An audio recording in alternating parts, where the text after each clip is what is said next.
6절부터 13절까지의 말씀입니다. 함께 보실 하나님의 말씀 사무엘상 16장 6절부터 13절까지의 말씀입니다. 우리 한 절 한 절 교독하고 마지막 13절 함께 합독하겠습니다. 제가 먼저 읽겠습니다. 그들이 오매 사무엘이 엘리압을 보고 마음에 이르기를 여호와의 기름 부으실 자가 과연 주님 앞에 있도다 하였더니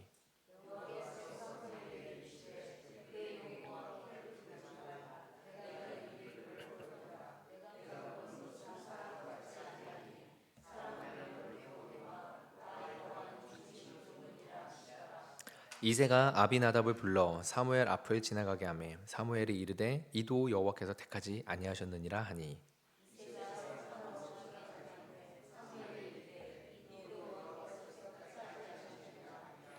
이새가 그의 아들 일곱을 다 사무엘 앞으로 지나가게 하나 사무엘이 이새에게 이르되 여호와께서 이들을 택하지 아니하셨느니라 하고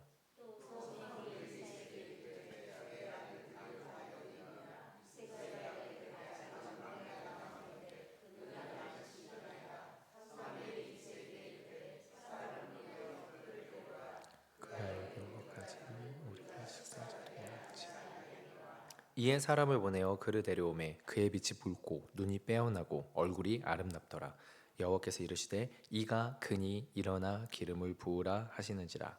사무엘이 기름 뿔병을 가져다가 그의 형제 중에서 그에게 부었더니 이날 이후로 다윗이 여호와의 영에게 크게 감동되니라.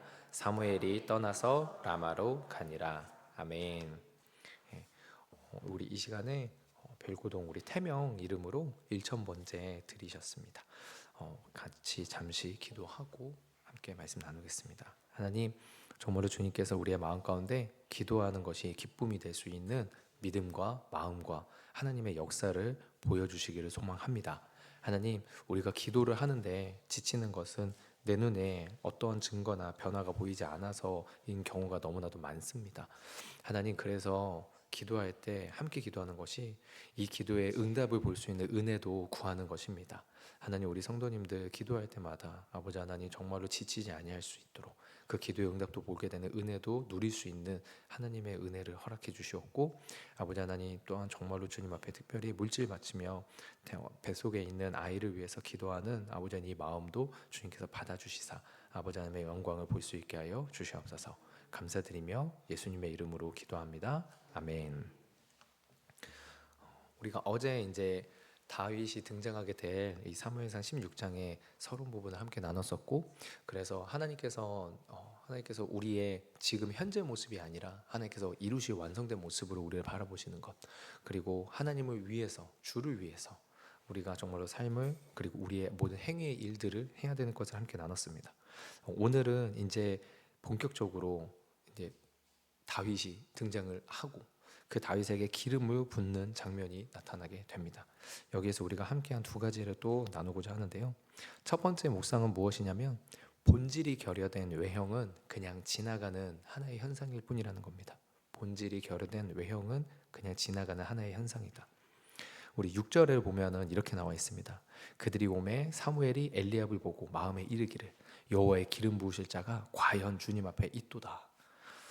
여러분, 여기에서 그들이 오매 사무엘이 엘리압을 보고가 히브리어에서는요 하나의 묶음으로 딱 엮여 있습니다. 그래서 이게 무슨 뜻이냐면요, 이새의 아들들이 와서 문 안으로 딱 들어오는 장면을 사무엘이 보자마자 누구에게만 확 시선이 갔냐면 엘리압에게만 시선이 확 갔다는 뜻입니다. 그냥 들어오는 순간 사무엘의 눈에 엘리압이 그냥 확 눈에 띈 거죠. 그만큼 이새 아들들 중에서도 엘리압이 뛰어난 모습을 갖추고 있었던 것을 드러내고 있습니다. 사무엘도 엘리압을 보고 하나님이 선택하실 만한 왕이라고 생각을 한 것이죠. 이것을 두고 사무엘도 욕심에 눈이 먼 것이냐라고 해석을 할 수도 있겠습니다. 근데 사실 제가 보는 바는 뭐냐면요, 사무엘은 지극히 합리적으로 판단을 한 것이지 않나라는 것입니다. 한 나라의 왕을 세우는데, 더욱이 하나님 나라의 왕을 세우는데, 심지어 하나님이 여기에 있다라고 해가지고 왔는데 와서 보아하니까 여러분 진짜로 키도 헐친하고 외모도 괜찮고 하는 여러분 그 사람이 하나님이 정말 택하신 응답이겠구나라고 눈이 확 가는 것은 내가 하나님을 귀하게 여기고 하나님의 능력을 높이 사모할수록 그런 결과로 당연히 좀 합리적으로 이어지지 않겠나라는 부분인 거죠. 게다가 엘리압의 이름 뜻도 하나님은 아버지시다라는 너무나도 경건한 이름의 뜻이니까 눈이 가는 게 지극히 합리적이지 않겠습니까? 그런데 이에 대해서 하나님이 이렇게 말씀하십니다. 여호와께서 사무엘에게 이르시되 그의 용모와 키를 보지 말라. 내가 이미 그를 버렸노라. 내가 보는 것은 사람과 같지 아니하니 사람은 외모를 보거니와 나 여호와는 중심을 보느니라. 그의 용모와 키를 보지 말라. 내가 이미 그를 버렸노라. 성경은 왜 엘리압이 버림받았다, 선택받지 못했다라고 하는지 명확한 이유는 말하고 있지는 않습니다. 근데 이유는 없지만 분명하게 기록하고 있는 것은 하나님께 합격점을 받지는 못했다라는 거죠. 이후에 둘째 아비나답도 셋째 삼마도 소개는 하지만 그냥 지나갑니다. 이세의 일곱 아들들 모두가 소개를 받지만 다 지나갑니다. 여러분, 하필 숫자가 일곱이죠. 그러니까 완전수를 상징하는 이 일곱 명의 아들들을 눈앞에 뒀지만 다 그냥 지나보낸 것이 무엇이겠습니까? 하나님의 선택의 기준에서 아무리 수많은 인간들, 아무리 많은 다양한 선택지를 가지고 있다 하더라도 하나님의 기준에 탈락된, 본질적인 하나님의 기준에 탈락된 모든 것들은 그냥 지나갈 수밖에 없음을 나타내고 상징적으로 보여줍니다. 왜 이들을 다 하나님께서 그냥 지나보내십니까? 하나님이 말씀하시죠. 내가 보는 건 사람과 같지 않다. 나 여호와는 중심을 본다. 근데 여러분, 여기에서 좀 한 가지 이상하지 않습니까? 무엇이 이상하냐면요, 여러분들은 사람을 볼 때 어떠하십니까? 사람 볼 때 여러분들은 외모를 보십니까? 아니면 중심을 보십니까? 여러분, 우리도 사람들의 외모보다는 중심이 중요하다는 거 다 알고 있지 않습니까? 그래서 우리도 사람 볼 때 중심 봅니다. 심지어는 우리도 누군가에게 인정받고자 할 때 내 외적인 모습이나 외적인 스펙을 인정받고 싶은 게 아니라 나라는 존재, 내 중심을 인정받고 싶어 하는 게 우리들이지 않습니까? 근데 왜 하나님은 다르다라고 할까요? 우리도, 하나님도 신실한 사람을 찾고 있고요. 우리도 교제를 할 때 신실한 사람을 원합니다. 이것이 그냥 종교적인 신실함만을 얘기하는 것이 아니라 뭔가 정말 신뢰할 만하고 믿을 만한 중심을 가진 사람을 우리도 원하지 않습니까? 근데 왜 하나님은 다르다고 할까요? 이유는 너무 허망하리만치 간단합니다. 뭐냐면은 능력이 다르기 때문입니다. 하나님은 사람의 어떤 외적 요소를 꾸며도 그 중심을 한 번에 파악하시죠. 그 중심을 보시니까요. 근데 우리는 한 번에 사람의 중심을 볼 수가 없습니다. 원하는데 그렇게 할 수가 없다는 거죠. 반대로 내가 내 중심으로 인정받고 싶은데 아무리 내가 그걸 원한다고 해도 상대방이 내 중심을 봐주지 않으면은, 그쵸? 우리는 그게 안 되죠. 그러면 우리가 중심을 보지 않냐, 아예 포기해버리냐? 그렇지 않습니다. 앞서 말했듯이 우리도 사람들의 중심을 봅니다. 단 어떻게 봅니까? 시간을 두고요. 시간을 두고 그 사람을 겪으면서, 나도 그 사람에게 겪어지면서, 그러면서 우리가 서로의 중심을 헤아리게 되는 거죠.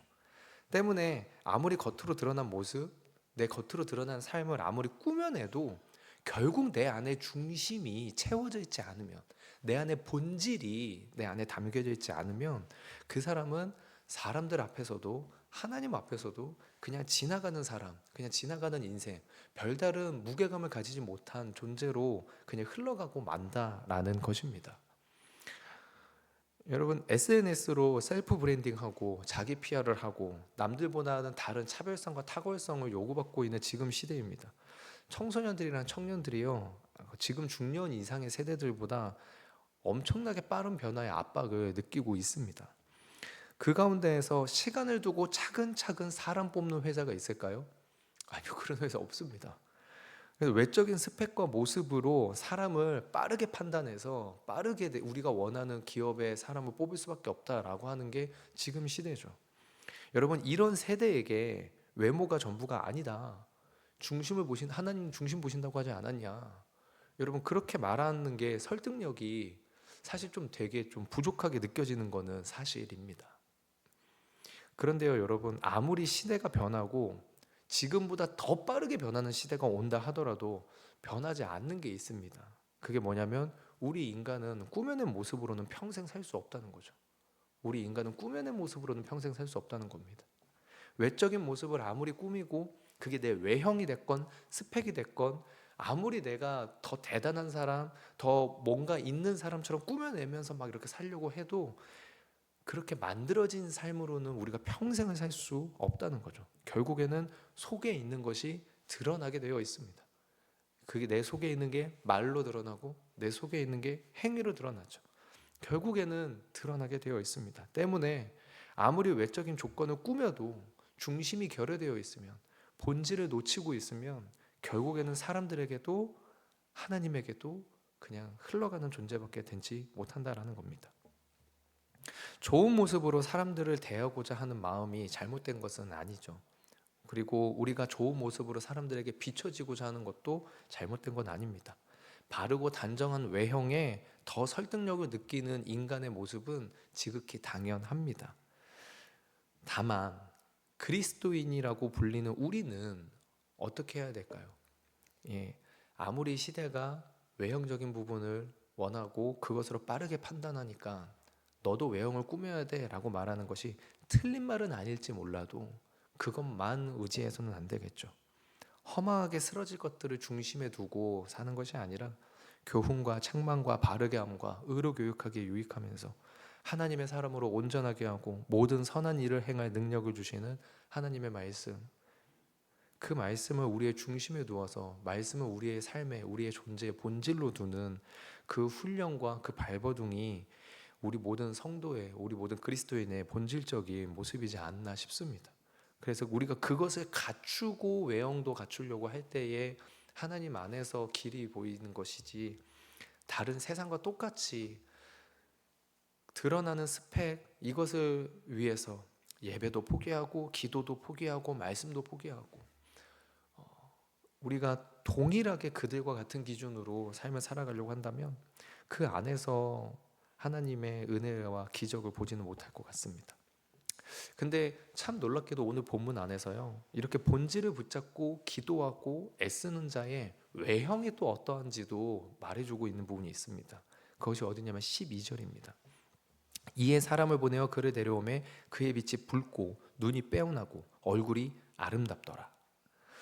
여러분, 외모를 보지 않으신다는 하나님 말씀 뒤에 나오는 다윗이 외적 모습이 지금 어떻습니까? 여러분, 눈이 빼어나고 얼굴이 아름답더라. 아니, 외형을 안 보신다면서 다윗이 너무 잘생기게 지금 묘사되고 있는 거 아닙니까? 네. 여기서 아름답다라는 말의 히브리어가 단어가 무엇이냐면요, 토부입니다. 토부. 네, 우리 토부 합창단의 토부 맞습니다. 하나님 보시기에 좋았더라. 하나님 보시기에 좋았더라. 그 토부요. 그러니까 여러분, 이것은요, 다윗의 실제 얼굴이 잘생겼다라는 의미가 되기도 합니다. 그런데 다시 오늘날 우리에게도 또 동일하게 해석을 적용한다면 무엇이겠습니까? 그 교훈이 마음의 중심에 하나님의 말씀을, 하나님을 바르게 모신 그리스도인의 얼굴이 어떻다는 거죠? 보기에 좋더라, 빛나더라. 그렇게 적용될 수 있지 않겠습니까? 그래서 여러분, 그 남자 화장실에 가면 종종 그런 문구가 있습니다. 아름다운 사람은 머문 자리도 아름답습니다. 여러분, 이게 단순히 뭐 쓰레기 버리지 말아라, 뭐 깨끗하게 사용해라 라는 문구죠. 근데 우리 성도님들도 사실 삶을 살아가다 보니까 참으로 이 말이 맞지 않습니까? 중심이 아름다운 사람은 그 사람이 머문 자리가 어디든, 어느 공동체든 어느 조직이든 그 사람이 머물고 간 곳에는 늘 향기가 남아있지 않습니까? 좋은 사람들의 향기. 하나님 보시기에 좋은 존재, 본질을 붙잡고 정말 살아가는 그리스도인의 머문 자리는, 그것이 어느 조직, 어느 공동체든지 간에 아름다운 그리스도의 향기가 나타나는 것 같습니다. 그래서 보기에 좋고 보기에 아름다운 것 같습니다. 우리가 어떤 외형을 취하기 위해서가 아닌 말씀의 본질, 하나님의 본질을 붙잡고 우리의 중심에 모시고 살아간다면 우리의 외형도 사람들 보시기에, 사람들이 보기에 좋다라고 하지 않을까 싶습니다. 제가 그 야간 배송을 했던 때가 있거든요. 그래가지고 밤에 이렇게 열심히 이렇게 택배 이렇게 해가지고 그걸 이제 밤새 후 이렇게 돌아다녀요. 그래서 제가 서울에 여기 마포구 지역 빼고는 서울을 다 돌았었거든요. 그래서 강북 쪽, 강동, 뭐 강남, 저 강서 뒤쪽으로 왔다 갔다 정말 열심히 많이 돌아다녔었습니다. 근데 여러분 그 일을 하면요, 그 배송 일을 하다 보면요, 우리 거기 있는 분들 다 사장님이라고 부르면서 그냥 이렇게 해요. 근데 그러니까 그분들을 무시한다는 게 아니라요. 제가 이렇게 보면서 느낀 게 뭐냐면 뭔가 다들 불평불만이 되게 많아요. 불평불만이 되게 많고 되게 물론 긍정적인 분들이 없는 건 아닌데 예, 뭔가 좀 근심 걱정을 늘 이렇게 가지고 좀 있긴 하더라고요. 물론 요즘 다 사업하시고 일하시는 분들이 다 그러시겠지만. 근데 이제 그 가운데에서 한 분이 저한테 그러는 거예요. 박기란 사장님은 저는 그때 이제 사장님으로 불렸으니까 저도 박기란 사장님은 좀 이렇게 되게 긍정적이신 것 같아요라고 하는 거예요. 그래서 제가 왜요?라고 물었더니 아니 솔직한 얘기를 말해서 이런 제가 그러니까 사실 좀 약간 부당한 대우라고 하면 부당한 대우를 받았는데 그냥 그 모든 것들을 그냥 다 네 제가 할게요. 제가 하겠습니다. 그럼 한번 해보면 되죠. 그냥 제가 늘 그랬거든요. 그래서 사실은 어떤 분들은 그냥 거의 강남권으로 고정되어 있고 막 강동권으로 고정되어 있고 그렇게 되는데 저는 고정이 아니라 그냥 다 돌았거든요. 그래가지고 어디 뭐 이제 또 제가 이렇게 음식에 관련된 식료품 배송을 원래 지원했는데 이제 세탁물 배송 쪽에서 사람이 없다 누구 보내줘요 그러면은 가실래요? 라고 그러면 예, 그럼 제가 갈게요. 그럼 전 거기 세탁물 배송 쪽으로 가고 그러다가 이제 또 이쪽에서 뭐 하나 일이 있는데 하실래요? 그럼 네 그럼 제가 할게요. 그냥 그 하고 거의 그냥 시키는 거 다 그냥 빼지 않고 했거든요. 그랬더니 한 사장님이 되게 긍정적이신 것 같아요. 그랬더니 왜요? 그랬더니 아니 좀 약간 억울하다고 생각하진 않냐고 뭔가 좀 이렇게 괴롭다고 생각하진 않냐고 그러시더라고요. 근데 저는 그냥 웃으면서 아니 뭐 이럴 수도 있고 저럴 수도 있죠 라고 하면서 그랬더니 그분이 물으시는 거예요. 어떻게 그런 긍정적인 마인드를 가지냐라고. 그래서 제가 그랬거든요. 저한테는 솔직히 종교적인 힘이 제일 큽니다. 저는 교회를 다니는데 저는 하나님과 예수님에 대한 부분이 저의 인생에서 가장 크게 작용해서 가급적이면은 사장님이 말씀하신 긍정적인 모습은 아마 거기서 나온 것 같습니다. 라고 오히려 그렇게 얘기할 수 있게 됐던 기회가 있거든요. 여러분 제 외적 모습이 빼어납니까? 아니면 제 제 눈이 지금 작아가지고 보이지 않는 분들도 있다고 하시는데 여러분 그쵸? 외적인 모습이 아름답다라는 게 정말로 생긴 게 잘생기고 아름답다 그런 의미일 수도 있겠지만 저는 우리 성도님들이 오늘 하루 삶 가운데에서 다른 분들에게 아 아름답다 밝다 빛이 난다 라고 그렇게 비춰줄 수 있는 그런 우리 성도님들의 하루가 되지 않을까 기도하는 우리 성도님들의 마음의 중심에 하나님이 계시기에 우리 그렇게 그리스도의 향기를 발할 수 있는 하루가 되시기를 소망합니다. 우리 두 번째로 짧게 나누겠는데요. 준비된 중심에 성령의 감동이 임한다라는 겁니다. 준비된 중심에 13절에 이렇게 나와 있습니다. 사무엘이 기름 뿔병을 가져다가 그의 형제 중에서 그에게 부었더니 이날 이후로 다윗이 여호와의 영에게 크게 감동되니라. 사무엘이 기름 붓기 전에 하나님은 이미 다윗을 왕으로 보고 계셨죠. 그래서 사울과 다르게 마음의 중심에 하나님을 향한 경외와 사랑이 있음을 보셨습니다. 그러한 중심을 가진 다윗이기에 사무엘을 만났을 때 그의 손에 기름 부음 받았을 때 이미 마음의 중심 가운데 하나님을 경외하고 사랑했기 때문에 그때 사무엘을 만나 기름 부음 받으니까 성령이 크게 감동될 수 있었던 거죠. 여러분 우리 주님께서 부활하신 후에 제자들에게 왜 곧바로 성령이 임하게 하지 않으셨을까요? 예, 저의 묵상은 이러합니다. 제자들이 준비가 안 됐기 때문이죠. 준비를 시켜야 했습니다. 도망쳤던 믿음입니다. 주님을 사랑한다고 말했지만 부인했던 믿음입니다. 모든 것을 포기해버렸던 믿음이죠. 무엇보다 하나님의 나라를 향한 꿈과 소망을 잃어버린 믿음들이었습니다. 주님은 그 부족하고 연약하고 잘못된 믿음들을 40일 동안 다시 붙잡아 주셨던 겁니다. 다시 붙잡아서 준비를 시키시고 중심이 준비될 수 있도록 옆에서 돕고 가르치신 거죠. 그러면 어떤 준비를 시킨 걸까요? 40일 동안. 사도행전에서는 분명하게 기록되어 있거든요. 하나님 나라의 일을 가르치니라. 그러니까 하나님 나라에 대해서 가르치셨겠죠. 근데 하나님 나라에 대해서 1번 하나님 나라는 이거야. 2번 하나님 나라는 이거야.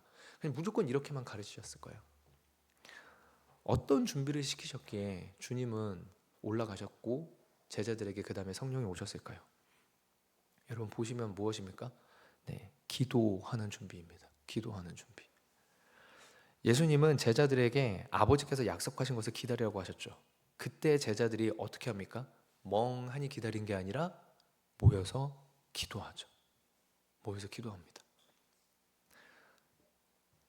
도망쳤던 믿음들이, 사랑한다고 말했지만 부인했던 믿음들이, 모든 것을 포기해버리고 하나님의 나라에 대한 꿈과 소망도 잃어버린 그 믿음들이요, 예수님께서 기다려라 라고 할 때 가만히 기다리는 게 아니라 기도하는 믿음이 되었다라는 것입니다. 기도하는 믿음. 그리고 그 기도 위에 성령님께서 임하셨다라는 겁니다. 다윗은 어땠을까요? 직접적으로 다윗의 어린 시절에 대해서 기도했다, 다윗이 어렸을 때부터 기도했다는 성경 구절은 없습니다. 근데 추측해 볼 만한 그런 구절이 있습니다. 시편 71편 5절과 6절입니다. 주 여호와여, 주는 나의 소망이시요 내가 어릴 때부터 신뢰한 이시라. 내가 모태에서부터 주를 의지하였사오며 나의 어머니의 배에서부터 주께서 나를 택하셨사오니 나는 항상 주를 찬송하리이다. 다윗은 내가 어렸을 때부터 주를 의지했습니다, 주를 신뢰했습니다 라고 고백하고요, 심지어 모태에서부터 주를 의지하는 선택받은 하나님께 택함받은 자라는 것을 고백합니다. 여러분, 이것은 다윗이 어린 시절부터 하나님께 기도하면서 자신의 중심을 하나님 앞에 깨끗한 그릇으로 드렸음을 유치할 수 있게 해주는 부분이죠. 다윗이 마음이 기도로부터 준비되었기 때문에 사무엘을 만난 그 순간 성령의 감동이 크게 이루어질 수 있었죠. 우리 성도님들도 동일하게 특히나 이렇게 새벽에 아침에 일어나서 기도하시는 성도님들에게 저는 반드시 성령님께서 역사하시리라 믿습니다. 왜냐하면 다른 이유가 아니죠. 우리 성도님들 중에서 어떤 돈을 많이 가지고 있어서 사회적으로 능력이 대단해서 그게 아니라 다른 거 아무것도 없이 기도하시는 분들이니까. 잘못된 기도하십니까? 그 잘못된 기도라고도 하나님이 응답하시겠죠. 올바른 기도하십니까? 하나님께서 분명히 그 올바른 기도를 응답하셔서 성령의 충만함 주시겠죠. 어떠하든지 간에 기도하시니까 뒤로 자빠져도 하나님께서 복 주실 거고, 앞으로 자빠지면 거기에서도 하나님의 역사를 보실 거고, 하나님께서 준비시킨 자는 결국에는 기도하는 자라는 부분입니다. 그래서 그 기도하는 자가 하나님의 때가 임하면, 사무엘을 만나는 때, 기름 부음을 받는 때가 되면 그때에 성령의 큰 감동을 받게 될 줄 믿습니다. 그래서 우리 성도님들 오늘 기도할 때 하나님, 기도로 준비하는 자에게 하나님께서 성령의 감동과 임재를 허락하시니 나와 나의 가정에, 나의 학교와 직장에, 우리 은자교회 신앙공동체 안에 이런 기도의 준비와 하나님의 때를 허락하여 주시옵소서. 우리가 같이 함께 기도할 수 있었으면 좋겠습니다. 더 한 걸음 더 나아가서요, 이 나라와 민족, 한국교회를 위해서도 함께 기도해 주시기를 소망합니다. 우리 이 시간 같이 함께 기도하겠습니다. 하나님, 정말로 주님께서 우리 성도님들을 붙잡아 주시사 우리 성도님들의 마음의 본질 가운데, 중심 가운데 아버지 하나님의 말씀의 본질 붙잡고 하나님을 붙잡고 기도하고 간구하는 아버지 하나님 심령도 될 수 있게 인도하여 주시옵소서. 아버지 하나님, 그 기도하는 심령 위에 주님의 큰 감동을 허락하여 주시고 아버지 하나님의 나라를 향한 믿음의 소망이 다시금 회복되어지는 역사를 보게 하여 주시옵소서. 그래서 우리 성도님들 한 분 한 분의 가정에도, 우리 성도님들 한 분 한 분의 직장에도, 학교에도 아버지 하나님의 놀라우신 감동이, 임재가 아버지 하나님 나눠지고 간증될 수 있는 귀한 믿음의 역사를 오늘 보게 하여 주시옵소서. 예수 그리스도의 이름으로 기도합니다. 아멘.